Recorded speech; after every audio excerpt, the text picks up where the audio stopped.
Amados, vamos então pegar as nossas Bíblias e também o nosso livro, o livro Nascidamente, né? Vamos abri-lo na página de número 103. Queridos, nessa página foi onde exatamente nós paramos. Vocês vão encontrar aí um quadro dividido em duas colunas. Na coluna da esquerda nós temos Cristo e na coluna da direita Lúcifer. Seguindo aí, abaixo de cada um desses nomes, as características de um e as características de outro. Características essas que foram extraídas do texto de Filipenses, capítulo 2, versículos de 5 a 11. Agora, permita-me dizer algo antes de nós seguirmos aqui na leitura desse quadro. Como o nosso tema é a obra de redenção, sua natureza, seu propósito, seu valor, nós temos visto nos encontros passados, ao falar da obra de redenção, que este é um problema extremamente sério, porque se nós entendermos de maneira equivocada o que seja a obra de redenção, como poderemos nós experimentá-la de maneira adequada? Então, a fé e o exercício da fé pressupõe a compreensão do Evangelho. E talvez alguém diga assim: Alexandre, mas do modo como você apresenta, me parece uma coisa assim tão complexa, tão complicada, né? Parece que você foge muito daquilo que é comum de se ouvir comumente acerca do Evangelho de Jesus Cristo. Eu quero dizer para vocês que, na verdade, é exatamente o oposto. O modo como nós apresentamos é um modo historicamente comprovado e encontrado na história do cristianismo. Ou seja, quando você lê os escritos do primeiro século acerca da obra de redenção, são escritos que tocam na profundidade do Evangelho, na verdade do Evangelho, com todo o valor da organicidade que temos aqui apresentado. Agora, com o tempo, nós sabemos que o tempo a tudo desgasta, e a grande questão o tempo é a grande prova de todas as coisas. Quanto mais os tempos avançam, mais a humanidade vai se degradando em todos os seus sentidos. Vocês possam imaginar, vocês vão encontrar isso, por exemplo, lá em Daniel capítulo 2, quando há ali uma profecia acerca dos reinos do mundo, desde o reino de Babilônia até o reino de Cristo, no milênio. Ou seja, é uma profecia que compreende um longo período histórico, desde 565 aproximadamente, antes de Cristo, até os dias de hoje, avançando ainda para os dias finais, até o reino milenar. É uma das maiores profecias bíblicas, ou seja, das maiores profecias em extensão temporal. E dentre várias coisas que nessa profecia de Daniel 2 se apresenta na revelação dos tempos e dos reinos das nações, uma das questões é que ali nós vamos encontrar a imagem que Nabucodonosor viu no sonho, e essa imagem é no formato de um homem. Um homem. E esse homem, uma grande estátua, muito oponente e também imponente. Essa estátua era feita de vários materiais: cabeça de ouro, os peitos e os braços de prata, o quadril e o ventre de bronze, as pernas de ferro e os pés em parte de barro, em parte de ferro. Então, em síntese, porque não é esse o assunto que estamos tratando, o fato é que quando Deus deu a Daniel a decifração desse sonho, é dito que cada uma daquelas partes representava um reino na humanidade que iria surgir. Eram os reinos que haveriam de ascender na história da humanidade, um sucedendo o outro, o posterior sucedendo ao anterior, e assim sucessivamente, até chegar no último dos reinos.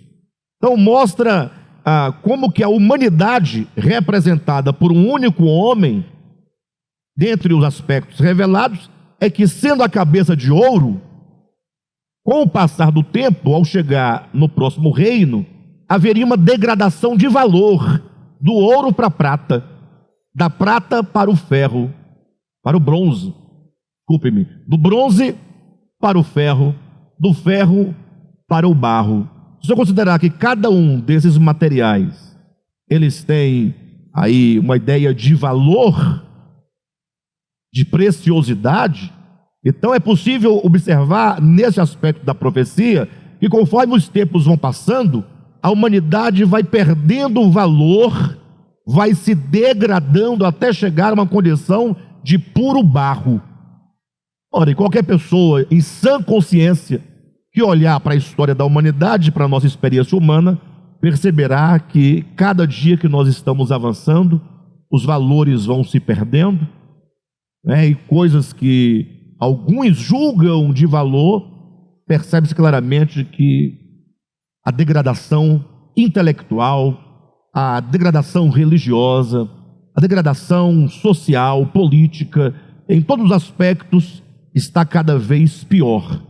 É o arruinamento da humanidade. E juntamente com essa decadência da humanidade, vão se perdendo também os valores da compreensão das verdades humanas, assim das verdades históricas, das verdades divinas, da arte, da cultura, de tudo o que a humanidade ao longo do tempo tem produzido.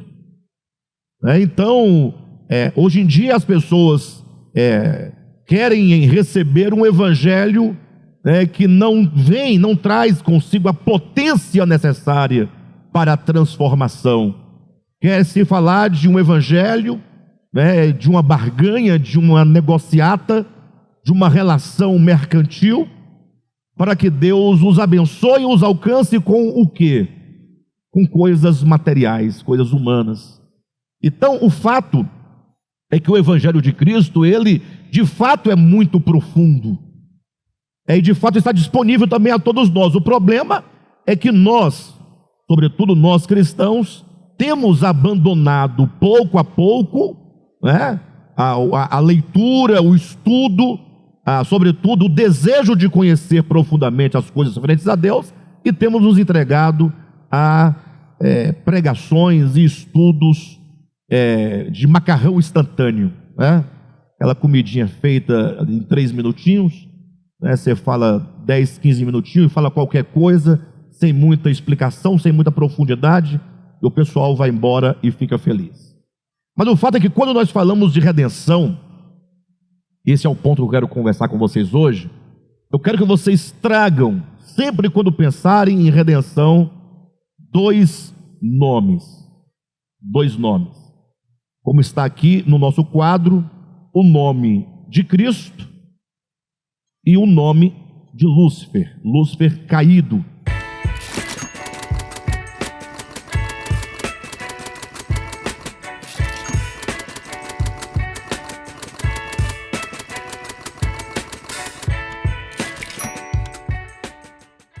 Ora, qual a relação entre Cristo e Lúcifer?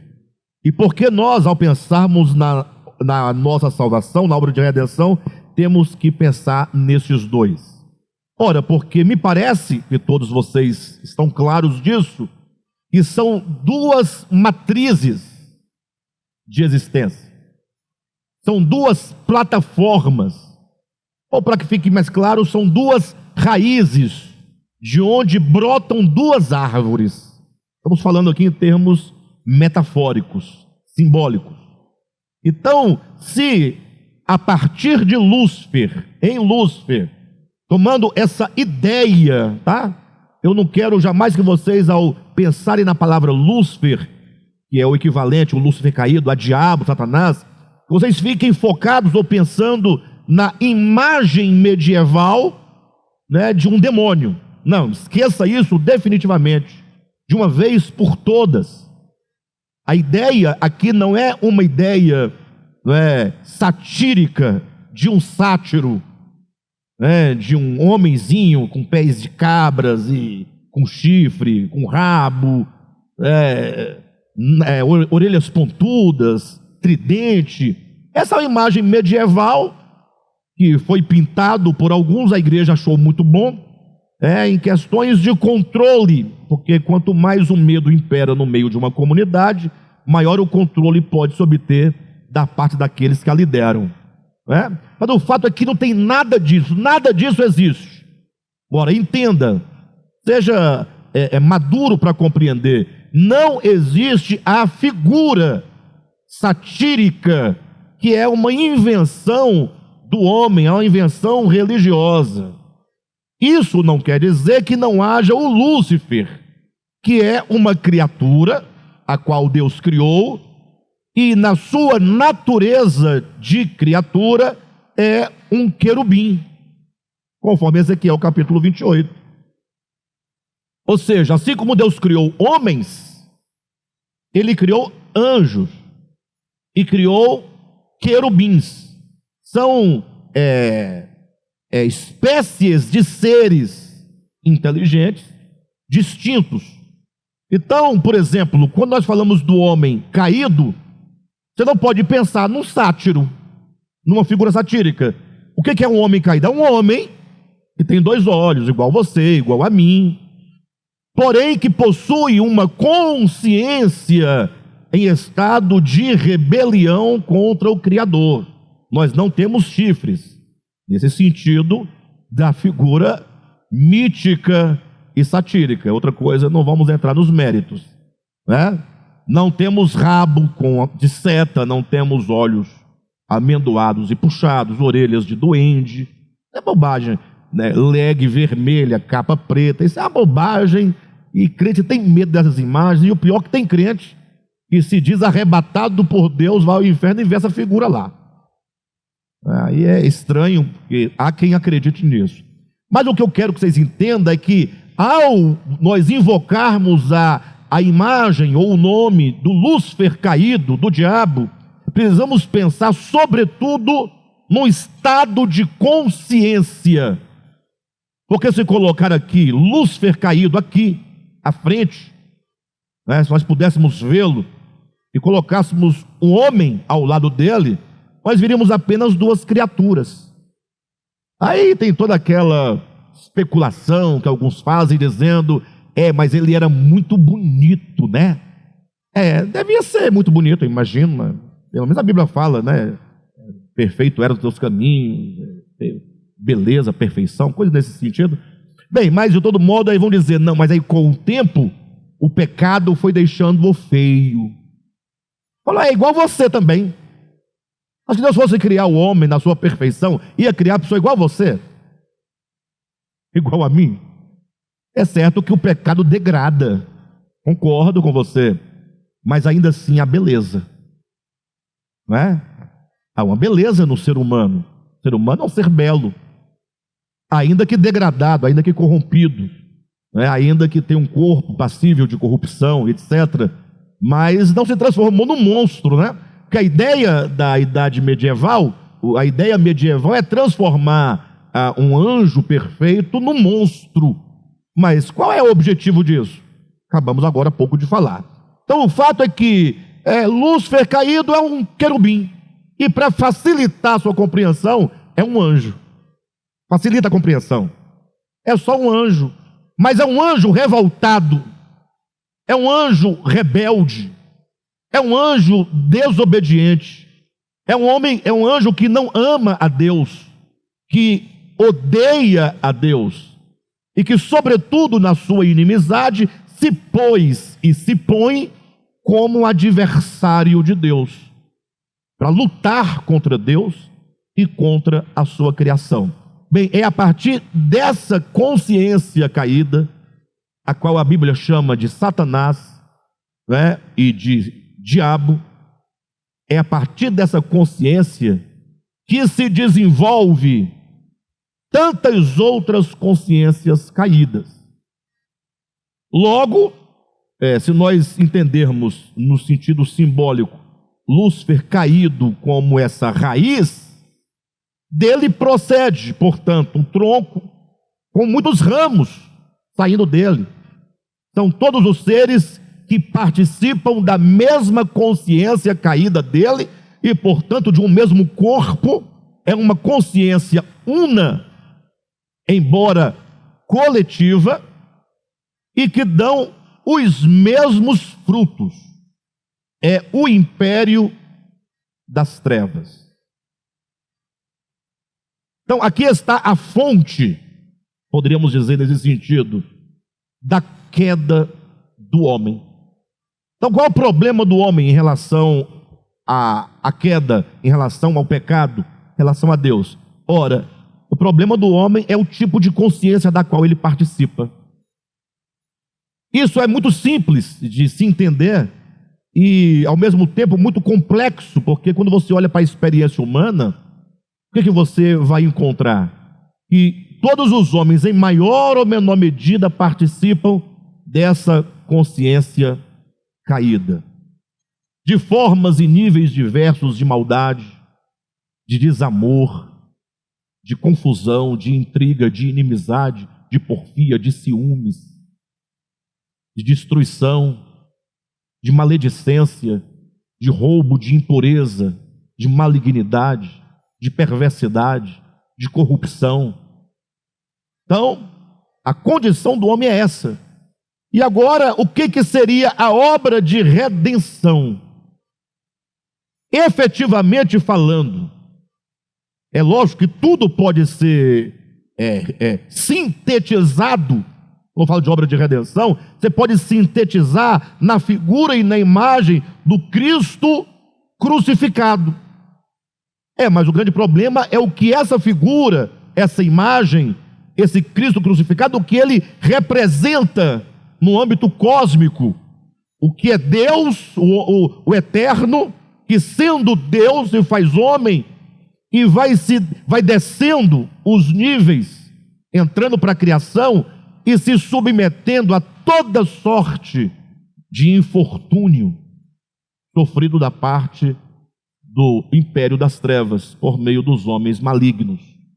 Então a grande questão é o que isso implica, qual é o significado. Se resume a isso, né? Mas se nós perguntarmos o que efetivamente seria a obra de redenção, e eu vou dar para vocês um texto em que você terá ali a síntese, e no entanto, com toda a clareza do que é redenção. Tá bom? Leia comigo a Escritura no livro de Colossenses, capítulo 1, versículo 13. Aqui você tem a ideia clara da experiência da redenção, da história da redenção, da obra da redenção. Ele, quem é este ele? Conforme o versículo anterior, é o Pai. O Pai. Ele, o Pai, nos libertou do império das trevas. Então, aqui nós temos o primeiro ambiente, império das trevas. Então, para haver redenção, tem que haver libertação. E por que precisa de libertação? E libertação de quê? A palavra império, aqui no grego, exousia. Exousia é uma palavra que, se traduzida literalmente, poderia ser colocada, ao invés de império, colocar a influência das trevas. Há duas palavras no grego que implica, que tem muita semelhança, que é a palavra exousia e a palavra dunamis. E geralmente se traduz, sem um critério semântico, tudo como poder. Exousia, poder. Dunamis, poder. Mas no grego há uma diferença profunda, porque o dunamis, enquanto poder, é o poder da força, de onde nós vamos ter a palavra dinamite em português. Então, é uma força, mas não é uma força violenta, uma força bruta, que seja, uma força enquanto uma energia capaz de gerar rupturas e etc. Ao passo que a palavra exousia, que também pode ser traduzida por poder, fala de um poder de influência. Sabe, há pessoas que têm um poder de influenciar outras pessoas com as palavras, com o seu jeito de ser, de se vestir, de se comunicar, de olhar, de colocar bem as palavras, os seus pensamentos, e conseguem manipular pessoas, mantendo pessoas sob a sua influência, às vezes negativa, às vezes positiva, não é? Mas é esse tipo de poder que significa a palavra exousia.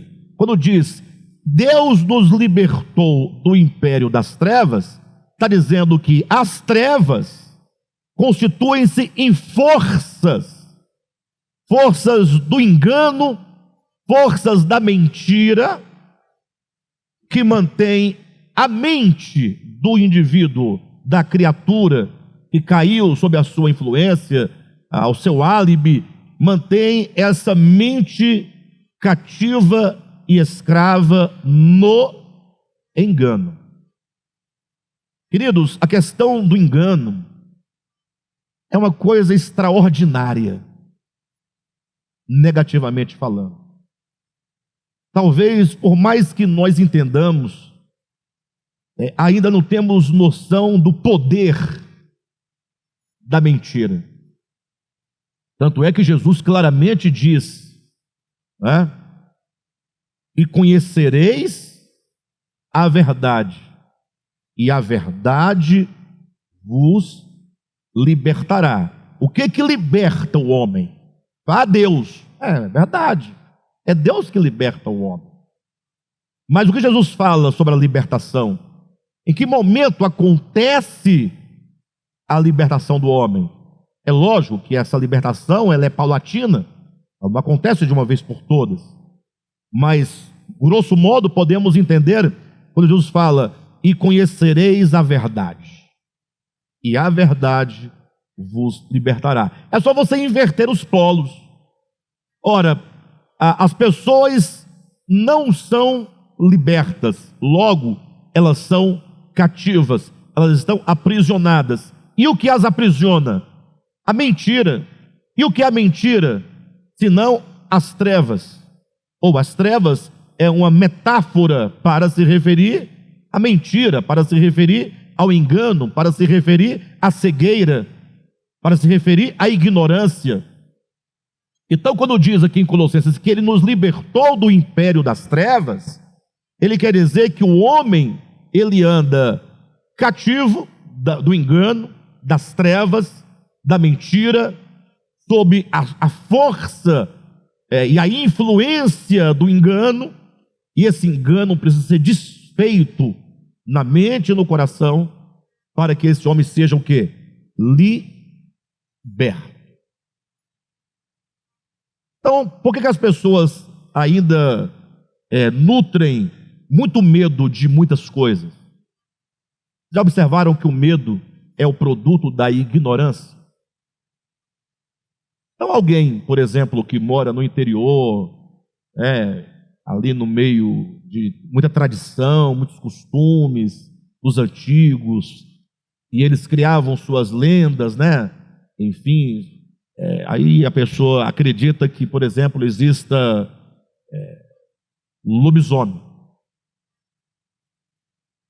Aquela crença é tão forte para aquelas pessoas que elas nutrem medo e chegam a testemunhar que viram. E eu não duvido que tenham visto alguma coisa e deram o nome do que quiseram dar, Você vê o que você quer ver. Essa é a verdade. Mas quando a pessoa se desenvolve, cresce, estuda, entende, e ela descobre que aquilo lá era só uma bobagem que, enfim, que não existe, ela perde o medo, ela é liberta daquilo. Ela não pode ser mais manipulada por ninguém por meio daquela mentira. O mesmo acontece com qualquer outra coisa que não faz parte do reino das realidades, né? Bem, mas o fato é que Deus liberta o homem deste engano. Este engano, que engano é esse? Porque se ele nos libertou do império das trevas, estamos falando sobre redenção. Redenção é efetivamente a libertação da mentira.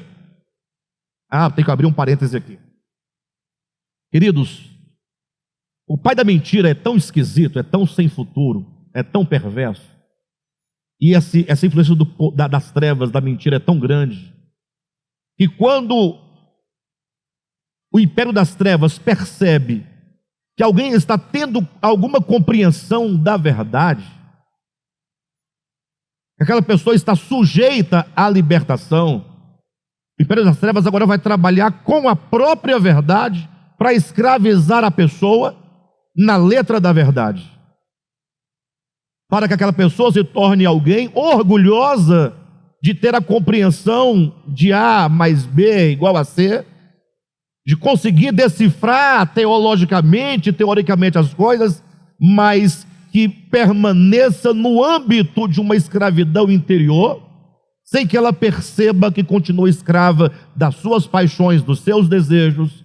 É uma maneira de você manipular e mentir usando a própria verdade. Estranho isso, mas isso é um fato. Tanto é que há um detalhe, se vocês me permitirem, eu saio um pouquinho daqui onde estou falando, mas é importante lembrar os irmãos disso, que há um texto lá em 2 Coríntios capítulo 3, quando Paulo diz que a letra mata e o espírito vivifica. E daí surge uma discussão. De um lado, tem aqueles que dizem, quando Paulo afirma que a letra mata e o espírito vivifica, estou falando sobre o engano, tá, querido? Quando Paulo diz que a letra mata e o espírito vivifica, é um grupo. Eles dizem, Paulo quer dizer que o estudo, o conhecimento, o enfado do conhecimento, do estudo, mata. O que vivifica são as experiências com o Espírito Santo. Logo, nós não devemos estudar a Escritura. Sabia que tem ministérios e segmentos denominacionais que ensinam que a Bíblia não pode ser estudada? Vocês sabiam disso? Não sabia? Segmento tradicional. Eu vou falar para que vocês fiquem claros a quem que se refere. A CCB. A CCB. Mais conhecida como Igreja do Véu. Congregação Cristã no Brasil. Eles entendem que tudo é experiência. Eles chegam no culto, vai pregar, ele abre aqui, Senhor, revela a tua palavra, e lê o versículo e deixa Deus falar. Porque a letra mata nesse entendimento. Parece uma coisa interessante. Poxa, se é o Espírito Santo quem vivifica e a letra, o estudo mata, poxa, que aparência de sabedoria, de dependência, de humildade. Parece bacana. Quantos não estão sendo enganados a partir de um texto que deveria ser elucidador? Sim ou não? Bem, mas aí vem alguém e diz, não, esse povo está maluco, isso é um erro. Eu vou explicar para vocês o que Paulo quer dizer em 1 Coríntios capítulo 3, versículo 7. Eu vou explicar para vocês. Olhem bem para o contexto. Comece ali do versículo 5 do capítulo 3. Você vai observar que o tema de 2 Coríntios capítulo 3 é a lei escrita em tábuas de pedra. Ou seja, a antiga aliança, o Antigo Testamento foi escrito em tábuas de pedra. Logo, se você procurar viver uma vida relativa a Deus, baseado na lei de Moisés, você vai morrer, porque é o ministério da condenação e da morte. Você tem que vir para o Novo Testamento, para a nova aliança. E para bem aqui. E estará tão errado quanto o anterior. É estranho. É um pouco estranho. Porque o texto parece dizer exatamente isso. Mas aqui há duas questões. Primeiro, que você precisa pedir a Deus que Ele de fato te ajude, te oriente numa leitura, para que você perceba com clareza o significado da revelação nessa porção. Mas, por outro lado, você tem que ter uma leitura adequada também do texto. Porque é verdadeiro que o capítulo fala sobre a antiga aliança, escrita em tábuas de pedra. A letra aqui é o texto escrito em tábuas de pedra, mas do lado de cá é a nova aliança. Isso está muito claro. O grande problema é confundir a tábua de pedra onde estão escritas as palavras que matam com o Novo Testamento, enquanto 27 livros. O que acontece? Se você pensa que o Novo Testamento são os 27 livros, Novo Testamento, você saiu das pedras para o papel. Você está em prejuízo, porque a pedra tem mais durabilidade. E pelo menos foi escrita com o dedo de Deus. Agora, você vai trocar as pedras por papel? Por tinta e papel?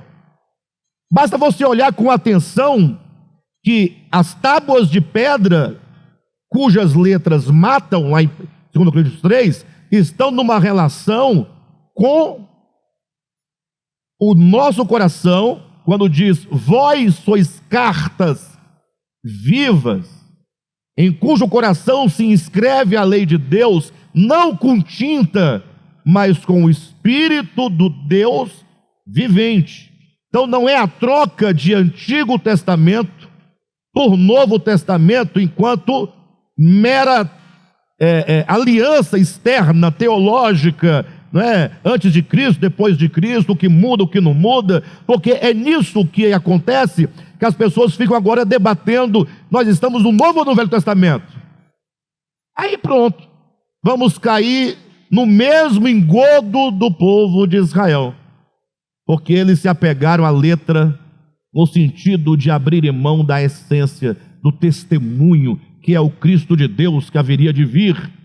E agora nós ficamos defendendo as ideias, ainda que ortodoxas e neotestamentárias, do texto também escrito, agora em papel, e deixamos de experimentar essa palavra que deve ser escrita no coração. Logo, quando alguém observa o debate nessas duas correntes, você percebe que o engano, de alguma maneira, ele acaba prosperando, ainda que por meio da verdade. Porque tem verdade em dizer que o Novo Testamento é a nova aliança e, portanto, está certo. Agora eu pergunto: e se não tivesse Mateus, nem Marcos, nem Lucas, nem João, nem Atos, nem Romanos, nem Coríntios, nada disso, haveria Novo Testamento? Então, o Novo Testamento não é Bíblia. Agora, cuidado, eu não estou desprezando a Escritura, não. Eu estou apenas apontando que Novo Testamento é um pacto que Deus fez com o homem por meio de Jesus. E essa história depois foi escrita. E o escrito não serve de um documento histórico, escrito para que você possa ler, compreender, anotar, né? Mas não substitui o lugar onde deve ser escrito, que é o coração humano. Bem, eu disse isso para falar sobre o quê? Ele nos libertou do império das trevas. Eu estou falando que essas trevas é o engano que de alguma maneira vai procurar seduzir o homem, mantendo-o cativo e escravo do engano, ainda que seja por meio de sofismas. Perfeito? Então, quando o texto diz Ele nos libertou do império das trevas. Nós temos aqui a libertação das forças, não é? Império enquanto forças da influência das trevas. É uma libertação que acontece na mente, na consciência e no coração. E agora eu pergunto, e de que, né, o homem é escravo? Da mentira. E que mentira é essa? Bem, é a mentira que Lúcifer começa desde a sua queda. Como é que ele consegue a terça parte dos anjos para segui-lo? Falando a verdade, existe uma história aí, perfeito? Vamos colocar assim para vocês entenderem, costuma-se dizer a grande saga aí da luta entre o bem e o mal. Vamos colocar nesses termos, para vocês entenderem, né? Porque geralmente ler gibi, história em quadrinho é mais fácil. Você imagina só que num dado momento, esse querubim se coloca agora a falar contra o eterno. E ele fala o que sobre o eterno? Que o eterno é bom? Que o eterno é justo? Que o eterno é perfeito? Que o eterno é santo? Não.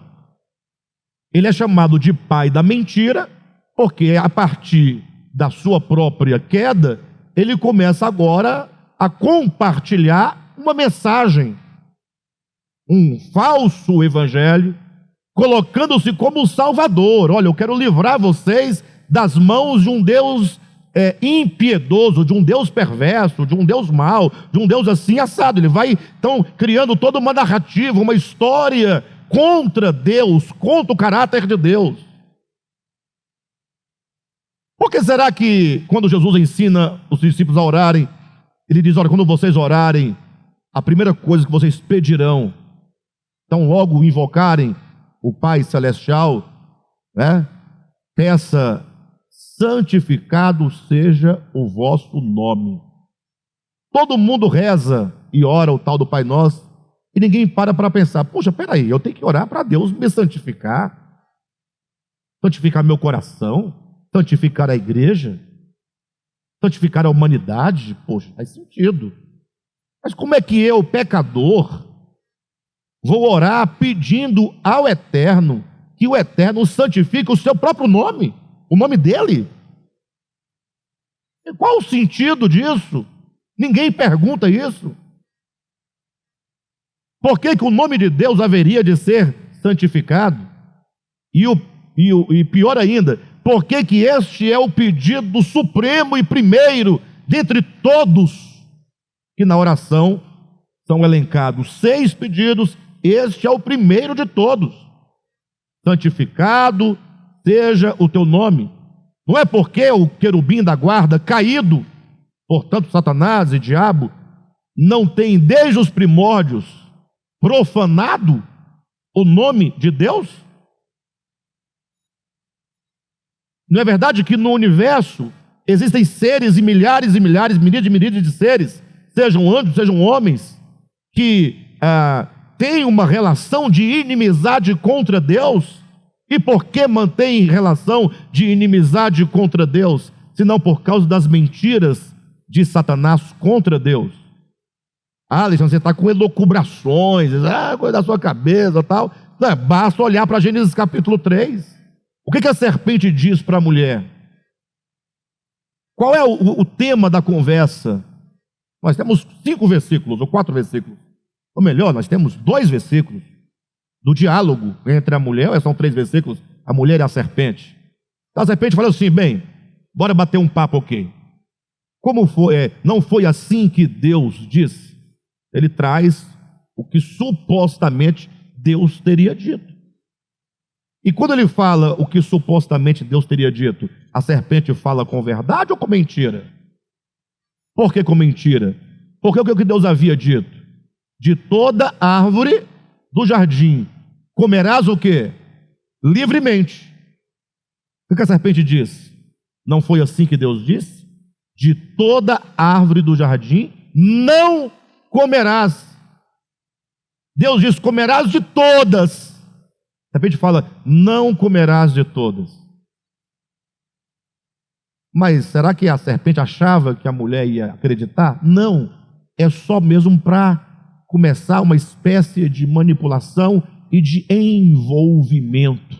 A mulher, não, você está errado. Não, depois que você me engana? Não, Deus disse que de toda árvore do jardim podemos comer livremente, mas da árvore do conhecimento, bem ou mal, não podemos comer, porque no dia em que dela comerdes, certamente morrerás.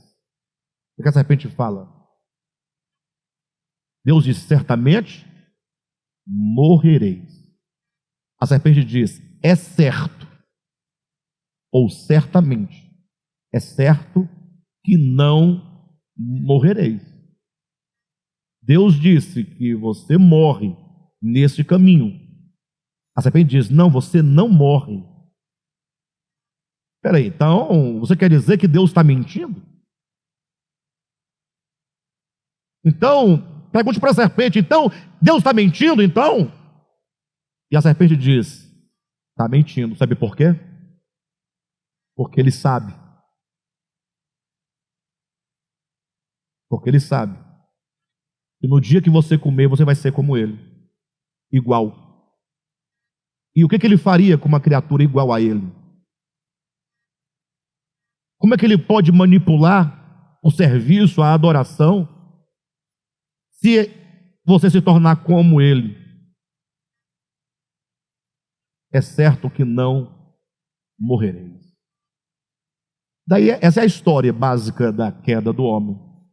E a mulher, então, vendo que o fruto era agradável à vista, bom para alimento e bom para dar entendimento, tomou do fruto, comeu, deu também ao seu marido, que também o comeu. Não é a história? Então, qual é a história da queda? Nós estamos falando de redenção, mas não se entende redenção sem entender a queda. Qual é a história da queda? Não é a fruta, não é um fruto, não é uma árvore. A ideia é a mentira que se semeia acerca de Deus na mente e no coração dos primeiros homens, da primeira humanidade. E como essa humanidade é receptiva e recebe o fruto, ou a semente do fruto da mentira no coração, e agora esse fruto, essa semente do engano prospera dentro do homem. E o homem passa agora a viver uma relação de amizade para com o engano e de inimizade para com Deus. E a prova dessa inimizade contra Deus é tão grande, tão forte, e tão verdadeira, e tão clara, tão cristalina, que nós, cristãos, evangélicos, do DEVAP, ouvindo palavra a semana inteira,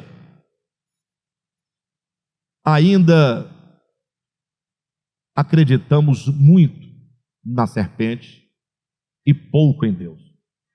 Ah, como assim? Como assim? Como assim? Como assim? Como assim? Só você olhar. Só você olhar. Só existem dois lados, queridos, as trevas e a verdade. A verdade dói, ela é dura, ela é difícil, mas ela não é dura porque é dura, não é difícil porque é difícil. A verdade é bela, é maravilhosa em si mesma, mas é dura porque eu não aceito a verdade como ela é. Eu não aceito, eu aceito as minhas verdades, ou o modo como eu manipulo a verdade para o meu bem-estar religioso. Mas a verdade, enquanto verdade, eu já fiz esse desafio aqui centenas de vezes, né? Mais fácil, se você quiser, leia os evangelhos. Leia Lucas, só Lucas. Leia os 4, não, que é muito evangelho para ler. Pega só Lucas. Mais nada. Você vai discordar do início ao fim. Se você for honesto, se você não for crente, fica lendo a Bíblia sem entender nada e chorando e falando, para de bobagem. Não, para. Você compreender o que o texto diz, e você parar para refletir, e você tiver a ousadia de perguntar, será que Jesus está certo nisso? E comparar com o que você acha, porque não se lê Bíblia como se lê jornal, se lê Bíblia como quem olha no espelho, que procura encontrar você aqui dentro, seja positivo ou negativamente falando. Então Deus disse isso, Jesus falou isso, muito bem. Alexandre, o que você tem a dizer sobre esse assunto? Como deveríamos agir nesta circunstância? Sendo honesto.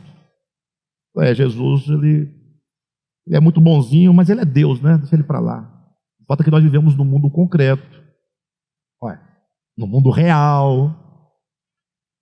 E se nós vivermos igual ele está falando aqui, não dá certo. Não dá certo. Que história mais furada é essa de que os mansos herdarão a terra? Os mansos vão levar a chicotada. Manso herda a terra? Estou perguntando. Manso não herda a terra. Então, ou Jesus é um mentiroso, ou eu estou sob o efeito das trevas. Alguém está errado. Qual é a saída imediata para isso? Para você começar a experimentar a redenção? Imediatamente é você se envergonhar diante do Senhor.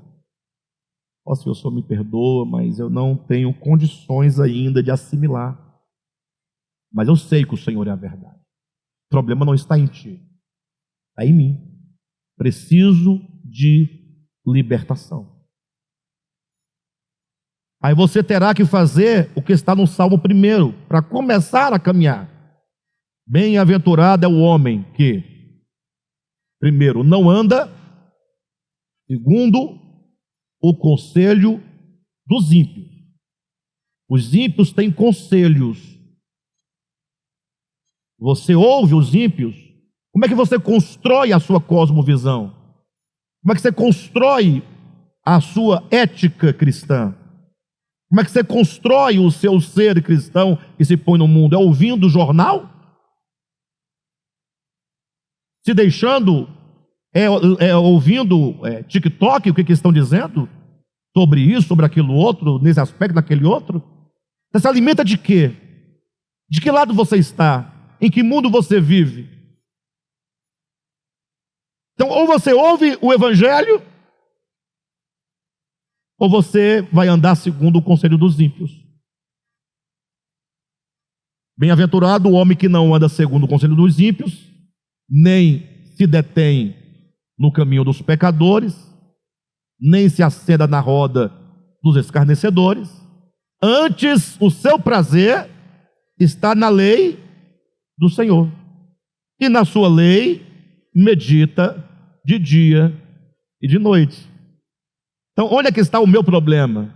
É que eu passo muito tempo nas rodas dos escarnecedores, ouvindo o conselho de ímpios, ideologias de ímpios, do príncipe deste mundo, do príncipe deste mundo, né? E aquele outro que fala do Deus desse século. E eu não medito na Escritura. Não medito. Vamos à igreja, ouvir uma palavra, e sempre com um juízo. A palavra foi boa ou não foi boa? Não existe palavra ruim. Existe palavra mais empolgante, diferente. Existem estados de humor e de espírito de quem recebe e de quem fala diferenciado. Tudo bem? Talvez alguém fale um pouco mais entusiasmado, não é? Ou não. Mas e daí? A palavra de Deus é a verdade que vai nos libertar de todos os enganos. O irmão Marquinhos prega, o Alexandre prega, Josué prega, o Marcinho prega. Aí nós começamos a ficar medindo. Bem, nós estamos em busca de quê, afinal? A palavra de Deus é a palavra de Deus na boca da jumenta ou do Alexandre, da jumenta de Balaão. Quem se põe a falar por verdade em nome de Jesus se faz porta-voz. Você tem que ouvir o que Deus quer falar a mim. O que Ele quer me comunicar. Então a nossa prontidão deve ser: Senhor, fala comigo. Mas não é aquele falar de antigamente que você queria. Não, não. É um falar na consciência de esclarecer, de iluminar, de fazer-nos ver a vida de modo diferente à luz do Evangelho. É um falar, é um logos transformador. Não é um logos intelecto, é um logos consciência. Intelecto é uma coisa, consciência é outra. Às vezes nós ficamos atrás de intelectualidade. Mensagens, tem uma mensagem nova, uma coisa mais que eu nunca ouvi, uma coisa que me... é de uma bobagem muito bom.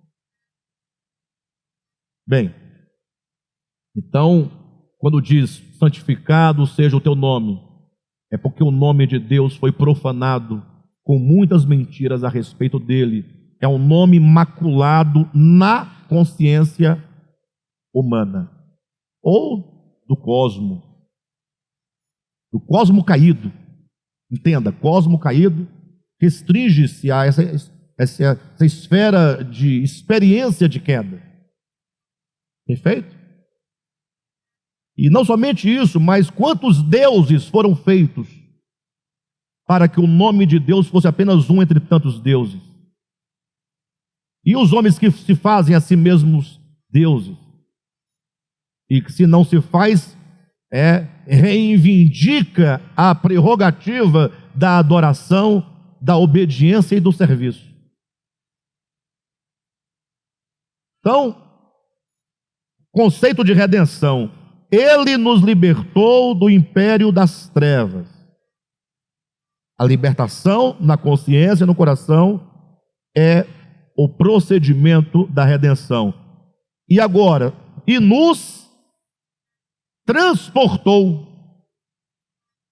Então, existe aqui um movimento. E nos transportou para o reino do Filho do seu amor. Uma vez que você está liberto do engano, a verdade te liberta, você não estará no império de Deus. Porque não há um governo de Deus que te manipule por meio de forças que te escravizam, como acontece com o império das trevas. Aqui é o reino de Deus, é a basileia de Deus. Aqui é a verdade que governa, e nós nos pomos por súditos da verdade, porque sabemos quem Deus é. É o reino do amor, é o reino do seu Filho. Não é isso que diz aí? E nos transportou para o reino do Filho do seu amor. Então, isso é redenção. Se isso não acontece dentro de mim, não há para mim redenção. Não há. Não há redenção, que é o mesmo que salvação. Não há. Ah, mas eu sou crente há tantos anos, o que eu vou fazer com minha carteirinha de membro? Você vai para o inferno com ela. Lago de fogo, se queimar com ela. É bom que ajuda o fogo quanto mais carteirinha de membro, mais o fogo. Não adianta, eu não posso mais, eu estou com 50 anos para estar, com meias palavras. É verdade. Redenção é isso. Então, quando nós falamos de redenção, temos que ter em mente, presta atenção, 2 nomes. A primeira plataforma, a primeira raiz. O Lúcifer caído. Das trevas, do engano, da mentira. De onde procedem todas as consciências caídas. Mas o oposto de Lúcifer caído, quem é? No plano da revelação divina, é Cristo. Por que no plano da revelação é Cristo? Por isso que nós temos esse quadro aqui de Filipenses. Vamos observar em que consiste a relação. Tá? Vocês depois leiam Filipenses capítulo 2, tá? tudo que está aqui, que nós vamos ler, está em Filipenses 2. Então, diz assim: Cristo, página 103, sendo Deus em natureza, não julgou como usurpação o ser igual à divindade. Perfeito? Essa é uma característica, essa aqui é o fundamento da nossa salvação. Cristo não se fez carne para nos salvar? Então olha para Ele, aquele que diz eu sou o caminho, aquele que diz eu sou a verdade, eu sou a vida. Olha para Ele, Ele é o modelo, Ele é o redentor, Ele é o pioneiro, Ele que abriu o caminho, Ele foi o primeiro, Ele é o nosso líder, Ele é o nosso cabeça, Ele é o nosso Senhor, Ele é o nosso mestre. Então temos que olhar para Ele, e Ele se coloca, portanto, não como alguém que desfaça, não, Ele veio e realizou. E quando Ele tinha ali uma dúzia de apóstolos sem futuro, e as multidões o haviam abandonado, depois do sermão de João capítulo 6, Ele olha para os 12 sem futuro e pergunta: vocês também não querem voltar com a multidão? O que quer dizer isso? Jesus estava com um joguinho com eles? Não, aqui nós temos pelo menos duas coisas claras, que é o objetivo de Jesus com essas palavras. Primeiro, vou inverter. Segundo, gerar consciência nos discípulos sobre a verdade. Quando diz você também não quer voltar, você chama o outro à reflexão, ao pensamento. Você sai da sua zona de conforto, de mero ouvinte, se torna agora alguém que participa das decisões, inclusive dentro do reino de Deus. E você também não quer voltar? A multidão já voltou, abandonou. E vocês, então Jesus queria gerar consciência nos 12 apóstolos ali. Mas em primeiro plano, se percebe nas palavras de Jesus o seguinte: ainda que todos me abandonem, inclusive os 12. Os 12 que, grosso modo falando, é a base, né? Está ali, não é? Os 12, não estiver lá, quem vai estar? Ainda que vocês 12 também abandonem, eu vou prosseguir. Ele ia adiante, ele ia cumprir toda a obra, independentemente de qualquer coisa. Quem está entendendo? Então, quando nós olhamos para o Cristo de Deus, você tem ali o modelo. Então nós temos em primeiro lugar, Cristo sendo Deus em natureza, não julgou como usurpação o ser igual à divindade. Poxa, é aí que está o detalhe, né? É aí que está o grande problema, querido. Vocês lembram de Gênesis 3? Quando a serpente diz, é certo que não morrereis? Até aí a mulher ficou balançada. Mas como bom comerciante, a serpente precisava chegar no ponto de fechar a venda. Sabe, quem é vendedor sabe, talvez. O bom vendedor sabe, né? O mau vendedor, coitado, luta, mas não vende nada. O bom vendedor sabe qual é a palavra-chave que no final não tem jeito, não tem escapatória. O camarada compra mesmo o seu produto, né? Então, a palavra que fechou, que selou a vontade e a decisão da mulher foi quando disse: você será como Deus. Isso foi plantado no coração do homem.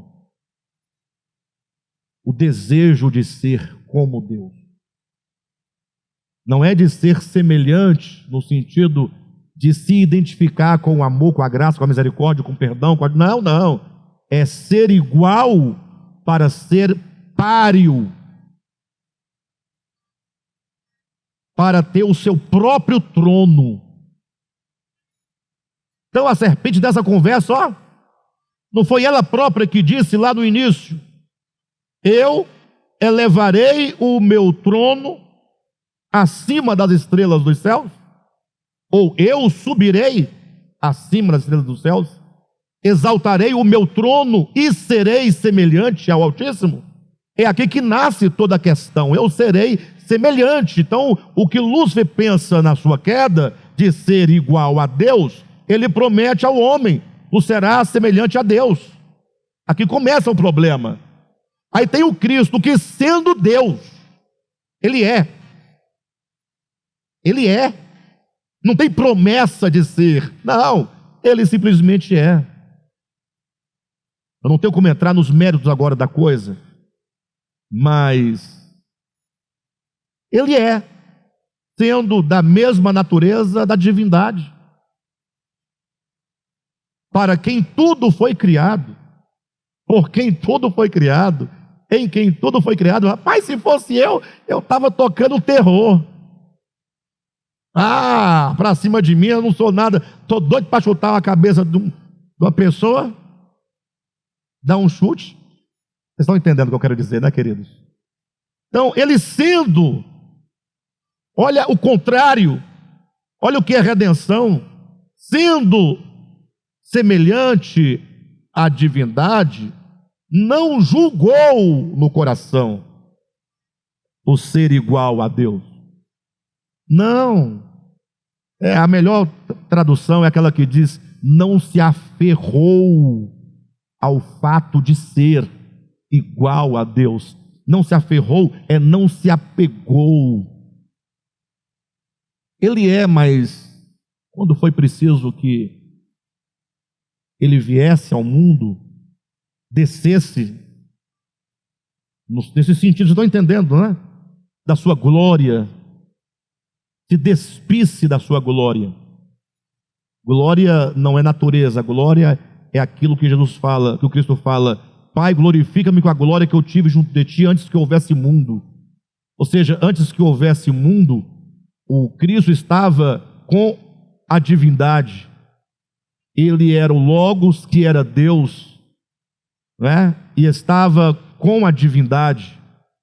E sendo ele aqui nessa glória, nesse conhecimento, ele cria todas as coisas, e o universo conhece quem ele é, porque o universo foi criado nele.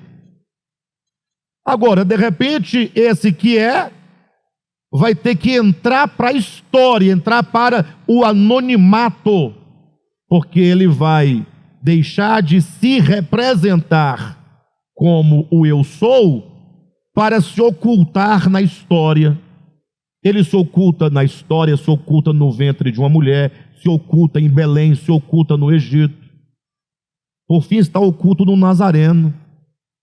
E a coisa mais chata que tem, eu não sei se vocês já passaram por situações semelhantes, mas é muito diferente.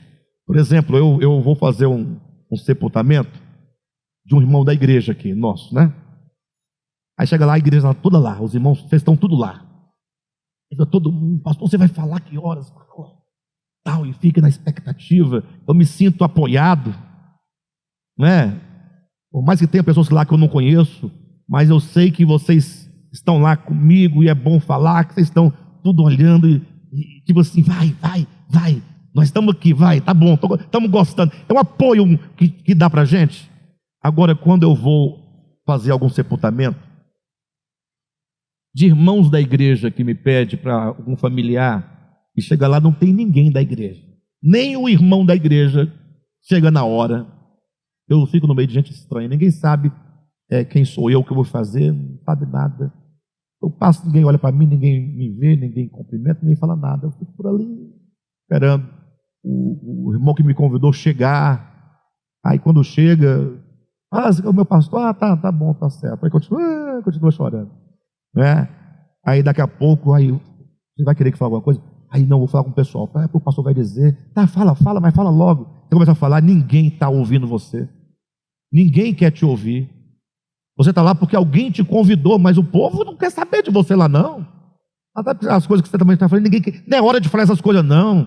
Aí você está falando, já está meio assim, meio desequilibrado, porque é meio complicado. Aí a pessoa começa a gritar e cai em cima do defunto, o outro desmaia. Aí você tem que parar de falar. É muito sem futuro. Aí ele fala assim, gente, eu só vou porque em respeito, não é nem ao morto, é ao vivo que nos convidou. Porque se não fosse isso, não dava para ir. É muito ruim você chegar para fazer uma atividade e ninguém ali quer saber quem é você, o que você vai fazer, não quer te ouvir, quer nada, você é um bobão, um besta. Vocês entenderam? Isso não tem nada a ver. Mas é para dizer que se isso é ruim, nessa dimensão sem futuro, de um cemitério, ora, imagine só quando está lá o Nazareno, andando, e o povo vai rindo dele, filho de José e de Maria. Tinha alguém que ainda falava assim, rapaz, você está por fora. O que foi? Não é só filho de José e Maria, não. Esse é um casamento, é um filho meio complicado, né? Porque parece que José não é bem o pai. Tem uma ideia de um anjo, né? Um anjo que visitou a Maria lá e sei lá. Ela conta essa história, você acredita? Não sei, né? Vai que, né? Você acreditaria que um anjo visitou a sua sobrinha e o Espírito Santo envolveu ela? E o fruto que está no ventre dela será chamado... Você acreditaria assim? Agora está lá esse Nazareno, nessa situação. Os próprios irmãos dele, diz a Escritura, não criam nele. Só tinha uma pessoa que acreditava do início ao fim, era Maria. Porque ela teve uma experiência pessoal. Ela sabia do que se tratava. E até José também, ele só teve que ficou por ali algum tempo, morreu logo em seguida, porque apareceu um anjo lá, conversou com ele, falou, então tá bom. Mas não é legal. José, coitado, passou um sofrimento danado. Mas o fato é que esse que é Deus entrou no anonimato da história, se escondeu no ventre de Maria, se escondeu em Belém, se escondeu no Egito, se escondeu em Nazaré, se escondeu na Galileia. Quando ele entra no ministério público, ninguém acredita, nem vendo as obras que ele faz. Os próprios discípulos no final falaram, faz o seguinte, Jesus, está tudo certo, você está com uma conversa estranha que vai para o Pai, não sei o quê, vai voltar, vamos combinar uma coisa, mostra-nos o Pai e a gente resolve essa conversa aqui. Então, é numa situação muito constrangedora. Vocês não acham, não? Muito constrangedora. Sendo Deus. Mas lógico, eu estou colocando apenas esse âmbito da questão do anonimato. Mas só nessa redução do ser divino para o ser criatura. E não é ser criatura um querubim, um serafim, é ser criatura homem. Se você levar a sério, né, a ideia da hierarquia dos seres celestiais, o homem é o último. O homem é o último. Você levar isso adiante, né, dessa perspectiva, que é o que está em contato com a terra, é a matéria. Você sabe que quanto mais distante de um ponto de luz, mais em treva você se encontra. Quanto mais distante do bem, relativamente ao bem, mais no mal você mergulha. Então, é o Cristo que se faz criação, mas que se faz no âmbito da criação, homem. Mas não se faz, não é um Napoleão, não é nenhum Júlio César, não, é um faraó, não. Ele se faz um nazareno. Vai nascer lá hoje em dia a gente falava Baixa da Égua, né? Hoje em dia, Baixa da Égua é o lugar mais distante possível. Não é palavrão não, viu? Baixa da Égua ele nasceu lá na Belém da Judéia, da menor de todas daquela região, a pior que tinha, a menorzinha, lá onde Judas perdeu as botas, coitado, de lá tem que sair fugido para o Egito. Quando volta, ao invés de voltar para Jerusalém, volta para Nazaré. Misericórdia, Nazaré era outro lugar sem futuro. Enfim, e agora que ele entra na manifestação pública, ele vai servir a humanidade. Ele vai servir os homens caídos, pecadores. Ele vai lavar os pés dos pecadores e de Judas. E o pior, agora ele vai morrer. Ele vai sofrer essa pena, que é a morte humana, E não é qualquer morte, ele vai sofrer a morte de um maldito. E ele não vai simplesmente morrer, ele vai passar pelo menos 12 horas entre os juízos, os julgamentos, os interrogatórios, as humilhações, até ele ser exposto publicamente e passar aquelas horas na cruz, sendo humilhado, xingado, sendo Deus. Agora eu pergunto, isso faz sentido para você? E por que tudo isso? Tudo isso para mostrar, para revelar ao homem quem é Deus.